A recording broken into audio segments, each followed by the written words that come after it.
حضرت ایوب علیہ السلام بڑے جلیل القدر پیغمبر تھے۔ وہ حضرت اسحاق علیہ السلام کی اولاد سے تھے اور ان کی بیوی کا نام رحمت تھا۔ وہ حضرت یوسف علیہ السلام کی پوتی تھیں۔ حضرت ایوب علیہ السلام کو اللہ تعالیٰ نے بے انتہا مال و دولت اور اولاد دے رکھی تھی، لیکن انہوں نے کبھی ان چیزوں میں دل نہ لگایا، ہر وقت خدا کی یاد میں مشغول رہتے۔ ابلیس نے انہیں دنیا کی طرف متوجہ کرنے کی کئی بار کوشش کی لیکن ناکام رہا۔ بارگاہ خداوندی سے ارشاد ہوا، اے ملعون، تو اپنے ساری شیطانی حربے استعمال کر لے لیکن میرے بندوں کو گمراہ نہ کر سکے گا۔ تب ابلیس نے کہا، جب تو نے دنیا جہان کی نعمتیں اسے دے رکھی ہیں تو وہ پھر کیوں تیرا ذکر ہر وقت نہ کرے؟ اس کے جسم اور مال پر مجھے اختیار دے، پھر میں دیکھوں گا وہ کیسے تیرا شکر کرتا ہے۔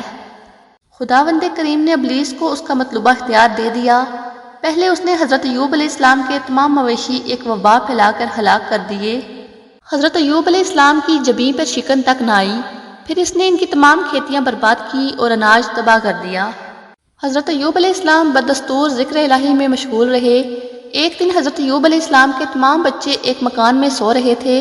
ابلیس نے اس مکان کی چھت گرا دی، تمام بچے واصل بحق ہو گئے۔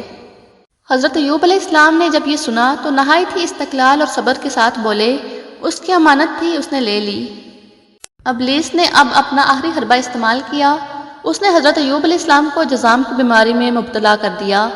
تمام جسم پھٹ گیا اور اس میں کیڑے پڑ گئے۔ لوگ متنفر ہو گئے۔ حضرت ایوب علیہ السلام شہر سے باہر ایک جھونپڑی بنا کر رہنے لگے۔ زبان پر ہر وقت ذکر الہی جاری رہتا۔ اس حالت میں صرف ایک اللہ کی بندی یعنی ان کی بیوی نے ان کا ساتھ دیا۔ انہوں نے اپنے شوہر کی خدمت میں دن رات ایک کر دیا، زحمت ہوتی اور محنت مزدوری کر کے اپنا اور ان کا پیٹ پالتی۔ ایک دن ابلیس ایک طبیب کی صورت میں انہیں ملا اور کہا، جب تک تمہارا شوہر خنزیر کا گوشت کھا کر اوپر سے شراب کا پیالہ نہ پیے گا، اس کا مرض نہیں جا سکتا۔ حضرت رحمت رضی اللہ یہ اشیاء مہیا کر کے حضرت ایوب علیہ السلام کے سامنے لے گئی۔ انہوں نے فرمایا، بے وقوف، یہ شیطان لعین تھا۔ تم نے خدا کو یاد نہ کیا اور یہ حرام چیزیں لا کر میرا ایمان خراب کرنے لگی ہو۔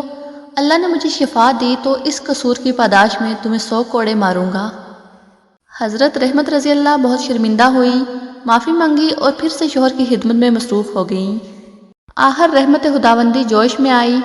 حضرت جبرائیل علیہ السلام نازل ہوئے اور ایوب علیہ السلام کو کہا، اپنا پاؤں زمین پر مارو۔ آپ علیہ السلام نے اپنا پاؤں مارا، وہاں سے پانی کا چشمہ جاری ہو گیا۔ آپ علیہ السلام نے اس میں غسل کیا تو تمام جسم کندن کی طرح صاف ہو گیا۔ پھر حکم ہوا کہ اس نیک و پاک دامن بیوی کو 100 سینکوں کی جھاڑو مار دو، تمہاری قسم پوری ہو جائے گی۔ حضرت ایوب علیہ السلام نے ایسا ہی کیا اور دونوں میاں بیوی ہنسی خوشی رہنے لگے۔ اللہ تعالیٰ نے انہیں پہلے سے بھی زیادہ مال و دولت اور اولاد عطا کی۔